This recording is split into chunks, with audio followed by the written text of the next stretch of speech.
Hey everybody, it is Jason from the Texas Gun Vault 2, and tonight I'm setting up to do a range report video on the Canik SFX Rival.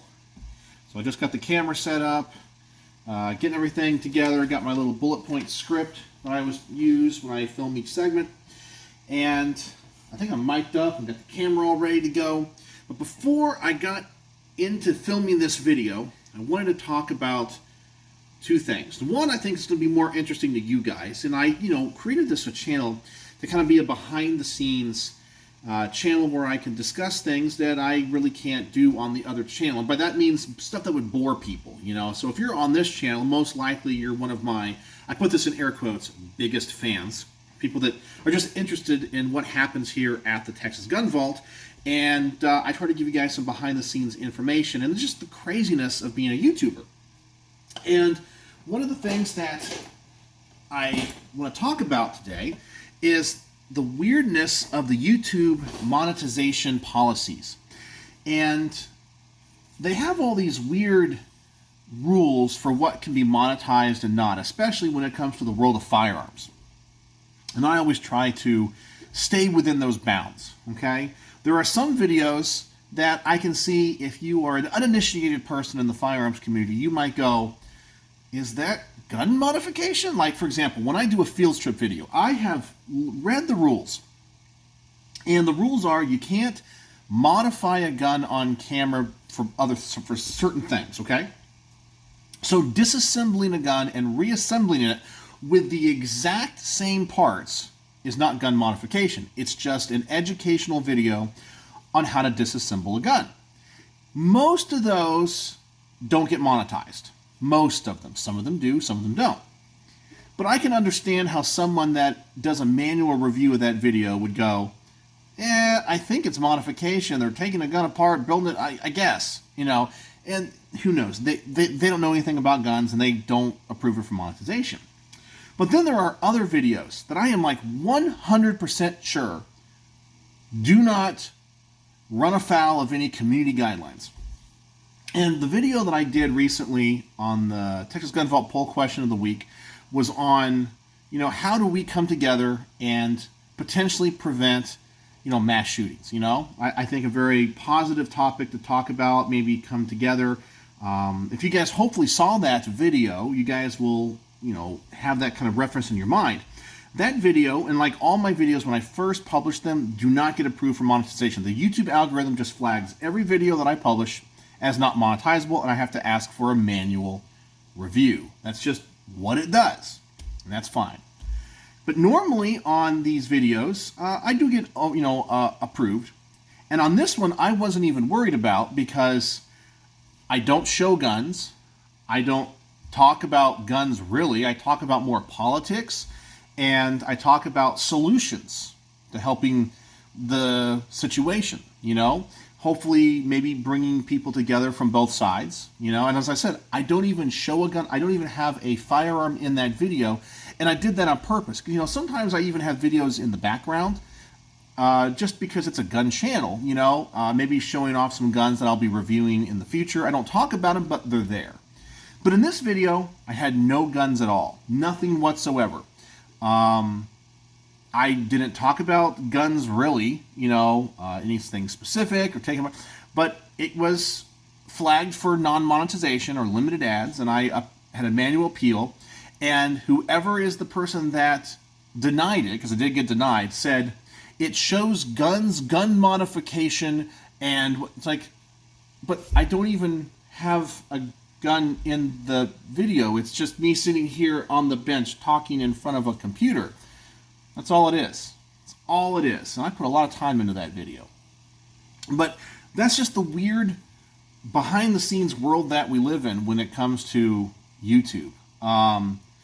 It's crazy. You don't even have to have a firearm in the video, and YouTube and the people that approve or disapprove stuff for monetization will say, oh yeah, that gun shows gun modification. But there's not even a gun in the video. And I don't even talk about guns or accessories of guns. I talk about mental health issues. I talk about school security.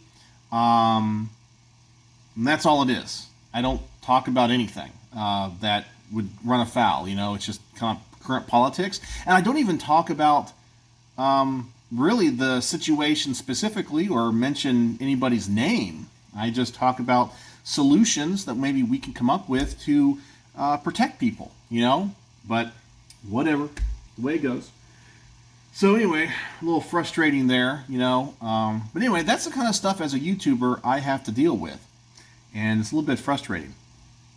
What else did I want to talk about? Oh yeah, something that might bore some of you. You guys remember how I did a video on this channel where I asked for your help to find a handguard for a GAU-5 aircrew service weapon, you know, the Air Force, you know, the takedown model. And I said, well, Midwest Industries discontinued that model, the MI-G3ML10. And I even contacted Midwest Industries. One of you guys said to do that. I did. They said they don't make it anymore. They have no plans of making it ever again. So I have been scouring the internet for new old stock. Can't find it. Can't find it. I found some places that still have it listed as a product, but they're all out of stock. And some people even show it as discontinued. So I keep looking because, you know, occasionally somebody might have one, not knowing what it is, and kind of throw it up on Gunbroker or whatever. But anyway, I found somebody that had a Midwest Industries lightweight rail. Essentially, it's the same rail as the Generation 3, but it's the Generation 1. And the only thing I can tell that's different is the barrel nut, okay, the way it assembles. But I think, I'm hoping, that if I got this handguard, which by the way I did order, I rolled the dice on this handguard because I looked at it, I've looked at all the pictures, it looks like it's the right one. And the only thing I think that's different, as I said, is the barrel nut. However, I think the Generation 1 handguard, from the looks of it, will fit on the Generation 4 barrel nut. Because I think it's the same kind of barrel nut design for all the generations. The only difference is the Generation 1 had these little teeth that you have to clock around the gas tube. And all the other generations got rid of that because I don't think it's really needed. And it's a harder step because you have to time that. So I'm hoping, fingers crossed, that when I get this, maybe I'll do a live stream so you guys can see my either success or disappointment. I am hoping I will just unscrew 2 bolts on that handguard, remove it from that upper, and this handguard will slide over the barrel nut and go on the gun, and it will look right. It will be the right handguard. It just doesn't have, I guess this part number is the handguard itself, but a different barrel nut assembly. I'm hoping. I can't ask people, hey, because there's nobody to talk to. So I have to go by pictures and looking at how it attaches and like investigating, seeing different sites that have it, like, you know, like stock photos, and like looking at it from all angles and looking at it looks like it's going to work. It looks like it's going to work. And if it does, I'm the luckiest guy in the world right now because that handguard is unobtainium. I have never seen anything that is so freaking hard to find. You know, normally when it comes to products that are discontinued, they made thousands and thousands of these things, and I could go back and find different handguards from the Generation 1 or 3, the wrong ones, or the ones that I'm not looking for, you know, the ones with complete top rails or quad rails or whatever, and they just kind of languish because they're just rails, you know. So people will buy a whole bunch of them, and they just end up sitting in gun stores, and people just put them on Gunbroker or just have them as new old stock. You know, this handguard is unobtainium. They must not have made many of them at all. I mean, they're so hard to find. So who knows? Maybe I'll luck out on that one. So I wanted to give you guys an update on that one because I did find that Generation 1. So hopefully I can just put that handguard on the Gen 4 barrel nut and everything will be right, because that handguard itself, from every picture I can see, looks just like the Gen 3. I mean, same dimensions, same rails, same QD swivel attachment points, so it would look right for that rifle. So I may luck out. We will see. But anyway, I just wanted to come to you with a little video tonight about that. Is there anything else I wanted to talk about? Not really. Some people had emailed me and talked about this proposed tax that would go around the Senate filibuster to raise the tax on what they're going to call assault weapons by 1,000%. I don't think we have to worry about that too, because I don't think they're going to get every every senator in the Senate to vote for it on the Democrat side. That's just not going to happen. It's just not feasible. So I don't think we have to worry about that.